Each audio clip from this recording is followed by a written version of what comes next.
ശ്രീ രാധാകൃഷ്ണനാണ് ചാത്തന്നൂരിൽ നിന്നാണ് വിളിക്കുന്നത്. ശ്രീ രാധാകൃഷ്ണൻ, തങ്ങളുടെ പാർട്ടിയുടെ അതിശക്തമായ നിലപാടിനെ തുടർന്നാണ് കഴിഞ്ഞ തവണ ഈ പദ്ധതി മരവിപ്പിക്കണമെന്നാവശ്യപ്പെട്ട് കേരള സർക്കാർ ഒരു കത്ത് കേന്ദ്ര സർക്കാരിന് നൽകിയത്.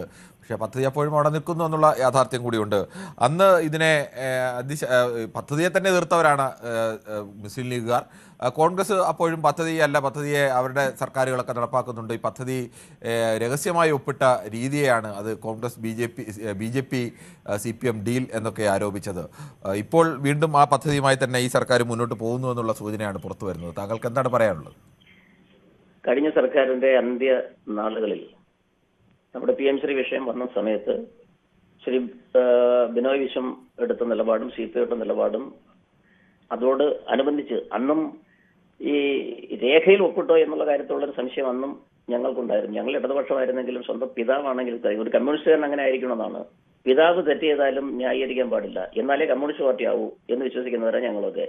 അപ്പൊ അന്നും ശ്രീ ബിനോയ് വിശ്വത്തിനും അതുപോലെ തന്നെ CPIക്കും സംശയമുണ്ടായിരുന്നു ഒപ്പിട്ടോ ഇല്ലയോ. ഇപ്പോൾ തന്നെ നമുക്ക് സർക്കാരിന്റെ ആധികാരിക രേഖകൾ പലതും നമ്മളൊക്കെ തന്നെ പല വിഷയങ്ങളും ചർച്ച ചെയ്യുമ്പോൾ നിങ്ങൾ മാധ്യമങ്ങളും എല്ലാ വിഷയത്തിന്റെ നിഴലിൽ നിന്നുകൊണ്ടാണ് നമ്മൾ ചർച്ച ചെയ്യുന്നത്. അതിലൊന്നും നമുക്ക് ആധികാരിക രേഖ വിവരാവകാശ പ്രകാരം കിട്ടുമോ എന്ന് ചോദിച്ചാൽ അത് ഞങ്ങളുടെയൊക്കെ പരിമിതമായ അറിവ് വെച്ച് ഞങ്ങൾക്ക് തോന്നുന്നില്ല. ഒരുപക്ഷെ മാധ്യമങ്ങൾ നിങ്ങൾക്കത് പറയാൻ സാധിക്കും. നമ്മൾ പല കാര്യങ്ങളിലും അവരത് ചെയ്തു ഇവരത് ചെയ്തു എന്നൊക്കെ ഇങ്ങനെ പറയുമ്പോഴും ഒരുപക്ഷെ നിങ്ങൾ മാധ്യമങ്ങൾ വിചാരിച്ചാൽ അതിന്റെയൊക്കെ രേഖകൾ കിട്ടിയേക്കുന്നതാണ്. ഈ വിഷയം മാത്രമല്ല, ഏതിനായാലും ഒരു ഗവൺമെന്റ് തീരുമാനം എടുത്തോ ഇല്ലയോ എന്നറിയാൻ ഒരു രേഖ കാണും, ഒരു പേപ്പർ, ഒരു ക്ലിയർ എവിഡൻസ് കാണുമല്ലോ.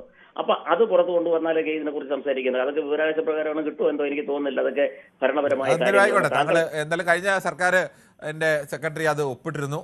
അതിനുശേഷം പിന്നീട് അത് മരവിപ്പിക്കണമെന്ന് ആവശ്യപ്പെട്ട് കത്ത് നൽകി. ഒപ്പിട്ടതിന്റെ അടിസ്ഥാനത്തിൽ അന്ന് SSKക്ക് തടഞ്ഞു വെക്കപ്പെട്ടിരുന്ന ഫണ്ട് റിലീസ് ചെയ്തിരുന്നു. അതിനുശേഷം ഈ സർക്കാർ വന്നപ്പോഴും ആ SSKയുടെ തടഞ്ഞു വെച്ചിരുന്ന ഫണ്ടിൽ ഒരു വിഭാഗം റിലീസ് ചെയ്തിട്ടുണ്ട്. ഇവരൊക്കെ പറയുന്നത് PM ശ്രീയിൽ നിന്ന് പണം കിട്ടിയിട്ടില്ല എന്ന് പറഞ്ഞാൽ PM ശ്രീയിൽ നിന്ന് പണം കിട്ടിയിട്ടില്ല എന്ന് ശരിയാണ്. പക്ഷേ PM ശ്രീ ഈ കരാറുമായി നിൽക്കുന്നതുകൊണ്ടാണ് SSKയ്ക്കുള്ള ഫണ്ട് കേന്ദ്ര സർക്കാർ റിലീസ് ചെയ്തത്. കേന്ദ്ര സർക്കാർ അങ്ങനെയാണ് വ്യവസ്ഥ വെച്ചത്. ഞങ്ങൾ പറയുന്നത് ഇത് കേട്ടില്ലെങ്കിൽ മറ്റേതിന് പണം തരില്ല എന്നുള്ള നിലപാടാണ് സ്വീകരിച്ചത്.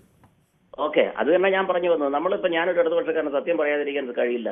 അന്ന് തീർച്ചയായും CPI ആ നിലപാടെടുത്തില്ലായിരുന്നെങ്കിൽ എന്റെ ബഹുമാനപ്പെട്ട വിദ്യാഭ്യാസ മന്ത്രി ശ്രീ ശിവൻകുട്ടി അദ്ദേഹം ഈ ഫണ്ട് വാങ്ങുമായിരുന്നു എന്ന് വിശ്വസിക്കുന്ന ഒരു കമ്മ്യൂണിസ്റ്റുകാരനാണ് ഞാൻ. പച്ചയായ യാഥാർത്ഥ്യം നമ്മൾ പറയണം, എന്നാലേ നമുക്ക് രാജ്യത്തിന് പുരോഗതി ഉണ്ടാവും. അന്ധമായിട്ടും നമ്മൾ ന്യായീകരിച്ച പ്രസ്ഥാനം നശിച്ചതേ ഉള്ളൂ.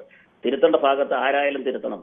അതാണ് എനിക്ക് പറയാനുള്ളത്. അതിൽ ഞങ്ങൾ ഈ പറയുന്നത് CPI എന്നുള്ള ഞാൻ പറയുന്നത് അന്ന് തീർച്ചയായും അവർ ഇന്ന് സതീശൻ എടുത്ത നിലപാട് തന്നെയാണ് അന്ന് CPM എടുത്തിരുന്നതെന്ന് ഞാൻ അടിയുറച്ച് പറയുകയാണ്. പിന്നെ മറ്റൊന്ന് ഉള്ളത്, മുസ്ലിം ലീഗ് വ്യത്യസ്തമായിട്ടുള്ള അഭിപ്രായം എടുത്തിരുന്നു. കാരണം ഈ BJP എന്ന് പറയുന്നതും ഒരു പ്രത്യേക മതത്തെ അല്ലെങ്കിൽ ബേസ് ചെയ്തുള്ള ഒരു പാർട്ടിയാണ്. അവരുടെ നയങ്ങൾ വേറെയാണ്. അതിന് സമാനമായിട്ട് തന്നെയാണ് മുസ്ലിം ലീഗും. അതുകൊണ്ട് അവർ അത് ശക്തമായ നിലപാട് അന്ന് എടുത്തിരുന്നു. കാരണം ഇത് രണ്ടും രണ്ട് ധ്രുവങ്ങളിൽ ഒരേപോലെ പ്രവർത്തിക്കുന്ന പ്രസ്ഥാനങ്ങൾ. ആശയപരമായിട്ട് അവർ ചില സമുദായങ്ങളും മതമൊക്കെ വേറെയാണെങ്കിലും ആശയപരമായിട്ട് ഒരേ പാതയിൽ സഞ്ചരിക്കുന്നവരാണ് മുസ്ലിം ലീഗും ഈ BJP എല്ലാം തന്നെ. അതുകൊണ്ട് അവരത് എതിർക്കും. കാരണം രണ്ട് മതങ്ങളെ ബാധിക്കുന്ന കാര്യങ്ങൾ സിലബസുകളിൽ പഠിക്കുമ്പോൾ തന്നെ നമ്മളിപ്പോൾ ഈ സോഷ്യൽ മീഡിയയിലൊക്കെ വരുന്നത് പോലെ എയ്റോപ്ലെയിൻ കണ്ടുപിടിച്ചത് റൈറ്റ് സഹോദരന്മാരല്ല, രാവണനാണ് പുഷ്പവിമാനം കണ്ടുപിടിച്ചത്. പിന്നെ നമ്മൾ ആദ്യമായിട്ട് സർജറി നടത്തിയത്, പ്ലാസ്റ്റിക് സർജറി നടത്തിയതിനെ കുറിച്ച് അതിനെക്കുറിച്ചൊന്നും ഞാൻ ആധികാരികമായിട്ട് കാര്യങ്ങളൊന്നും പറയുന്നില്ല. അപ്പൊ അതൊന്നും ഒരു പരിഷ്കൃത സമൂഹത്തിന് ചേരുന്നതല്ല. ഇപ്പോഴും നമ്മൾ ഇവിടുത്തെ CPM പല നയങ്ങളിൽ നിന്ന് പുറകോട്ട് പോയിട്ടുണ്ടെന്നൊരു CPIക്കാരനായി ഞാൻ പറയുകയാണ്. പോയിട്ടുണ്ട്. അതിലൊന്നാണിത്. രണ്ടാമത്, കോൺഗ്രസിന് നയം തന്നെ ഇല്ല. ഇന്ന് തന്നെ രാവിലെ മുതൽ നിങ്ങളുടെ മാധ്യമങ്ങളെല്ലാം ഞാൻ കണ്ടുകൊണ്ടിരിക്കുന്നത്. രാവിലെ മുതൽ എല്ലാ ചാനലുകളും മൈക്കുമായിട്ട് അവിടെ നിൽക്കുമ്പോൾ അദ്ദേഹത്തിന്റെ പത്രസമ്മേളനം തികച്ചും ഒരു മുഖ്യമന്ത്രിയുടെ പിണറായി വളരെ സൈലന്റ് ആയിട്ട് കുറച്ച് വാക്കുകളെ സംസാരിക്കുന്നേ ഉള്ളൂ.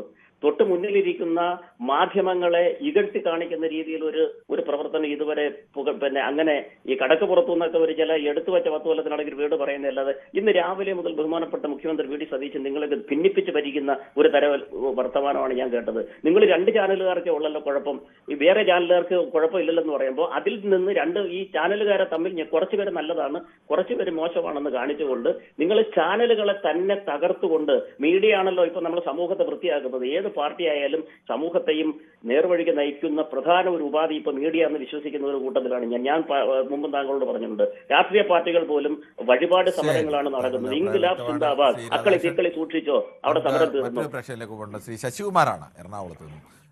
ശ്രീ രാധാകൃഷ്ണൻ ആ വിഷയം പറഞ്ഞതുകൊണ്ട് നമുക്ക് അതുമായി ബന്ധപ്പെട്ട ഒരു കമന്റ് കൂടി ഷിജു കിരിയത്ത് എഴുതിയിരിക്കുന്നു. Right now the Indian intelligence right now the Indian intelligence here and outside had the benefit of scientific temper introduced by Nehru.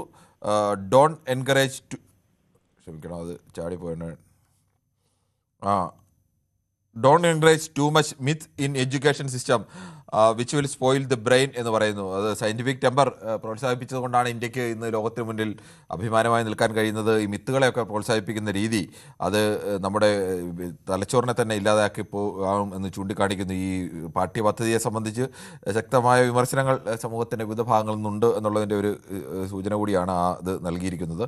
മറ്റ് കമൻറ്റുകളിലേക്കൊക്കെ വരാം. എന്തായാലും ശ്രീ ശശികുമാറാണ് എറണാകുളത്ത് നിന്ന്. ശ്രീ ശശികുമാർ, താങ്കൾക്ക് ഈ വിഷയത്തിൽ എന്താണ് നിലപാട്? ഞാൻ പറയാം. ഇപ്പോ കേരളത്തിലെ ഭരണപക്ഷവും പ്രതിപക്ഷവും ഇപ്പോഴത്തെ മാത്രമല്ല മുൻപത്തെ തിരിച്ചു മറിച്ചുമാണല്ലോ വരുന്നത്. എല്ലാ നേതാക്കളുടെയും മക്കളും അല്ലെങ്കിൽ ചെറുമക്കൾ എല്ലാം പഠിക്കുന്നത് സംഗീത സിലബസ് പഠിപ്പിക്കുന്നത് CBSE സ്കൂളുകളിലാണ്. ഇപ്പൊ ഈ PM ശ്രീ പദ്ധതിയുടെ ബെനിഫിറ്റ് കിട്ടാൻ പോകുന്ന ആർക്കാണ്? ഇവിടുത്തെ സാധാരണക്കാരുടെയും പാവപ്പെട്ടവരുമായ മാതാപിതാക്കളുടെ കുട്ടികൾ പഠിക്കുന്ന സാധാരണ സ്കൂളുകൾക്കാണ് ഇതിന്റെ ഗുണം കിട്ടുന്നത്.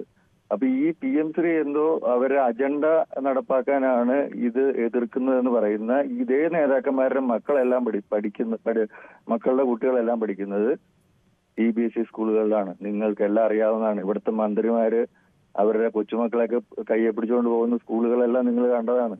ശ്രീ ശശികുമാർ, അതിനകത്തൊരു ചെറിയ വ്യത്യാസമുണ്ട്. താങ്കൾ പറയുന്നത് പൂർണ്ണമായും ശരിയായ ഒരു ഇതല്ല. കേരളത്തിലെ ഈ PM ശ്രീ പദ്ധതി വരുമ്പോൾ അതിൻ്റെ ഒരു ഭാഗം എന്ന് പറയുന്നത് അവിടെ പഠിപ്പിക്കേണ്ട പുസ്തകം സംബന്ധിച്ചുള്ള സിലബസുകൾ. സിലബസ് കേന്ദ്ര സർക്കാർ ഒന്ന് കേൾക്കൂ, കേന്ദ്ര സർക്കാരിൻ്റെ മാർഗനിർദ്ദേശം അനുസരിച്ചുള്ള സിലബസ് ആയിരിക്കണം എന്ന് പറയുന്നു.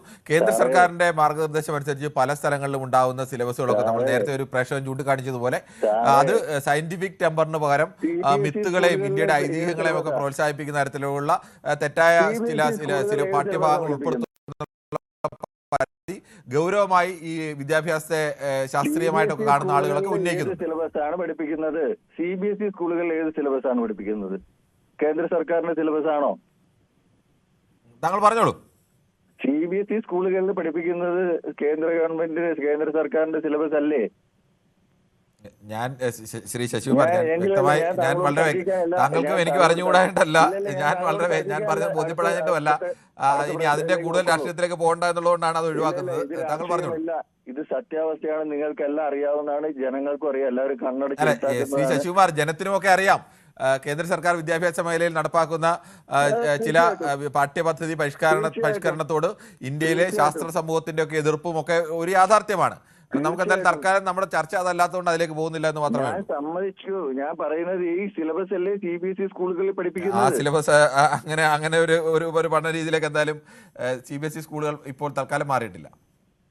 ശരി, ആയിക്കോട്ടെ. അടുത്ത പ്രശ്നത്തിലേക്ക് പോയിക്കോളൂ. എന്റെ അഭിപ്രായം കഴിഞ്ഞു. ശരി, ഓക്കെ. ശശികുമാർ വളരെ വ്യക്തമാണ്. എനിക്ക് മനസ്സിലാവുന്നത് അദ്ദേഹത്തിന് ഈ വിഷയം അറിഞ്ഞുകൂടാത്തതുകൊണ്ടോ ഞാൻ പറഞ്ഞത് തിരിയാത്തതുകൊണ്ടൊന്നുമല്ല. നമുക്ക് പറയുന്നതിന് ഒരു പരിമിതി വെച്ച് ഞാൻ കൃത്യമായി തന്നെ പറഞ്ഞു ഇതിൻ്റെ വിഷയം എന്താണ് എന്നുള്ളത്. പക്ഷേ നമ്മുടെ ചർച്ചാ വിഷയം അതല്ലാത്തതുകൊണ്ടാണ് അതിലേക്ക് പോകാത്തത്. ശ്രീ KG കുമാറാണ് കൊട്ടാരക്കരയിൽ നിന്നും. ശ്രീ KG കുമാർ, ഈ PM ശ്രീ കഴിഞ്ഞ സർക്കാരിൻ്റെ കാലത്ത് വലിയ വിവാദമായതാണ്.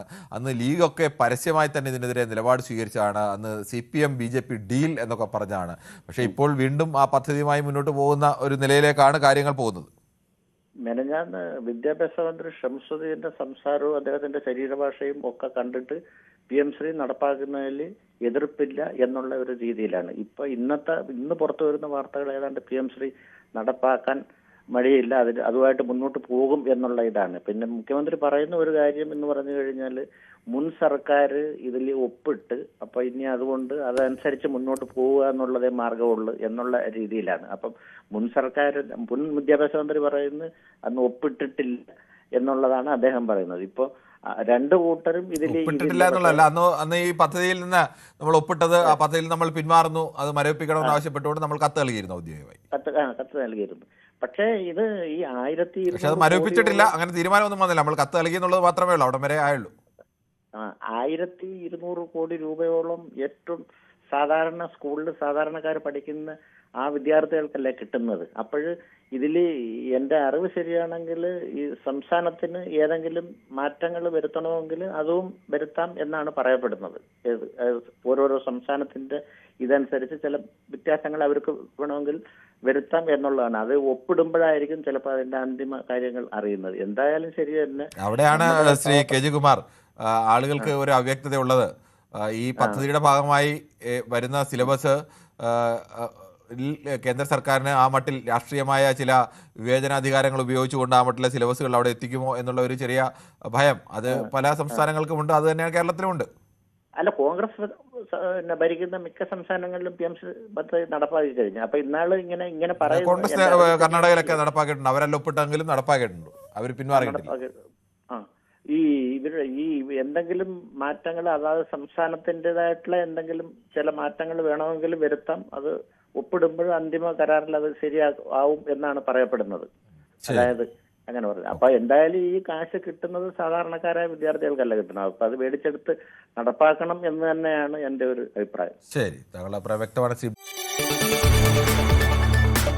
കൂടുതൽ വാർത്തകൾക്ക് News 18 Keralam YouTube channel subscribe ചെയ്യുക.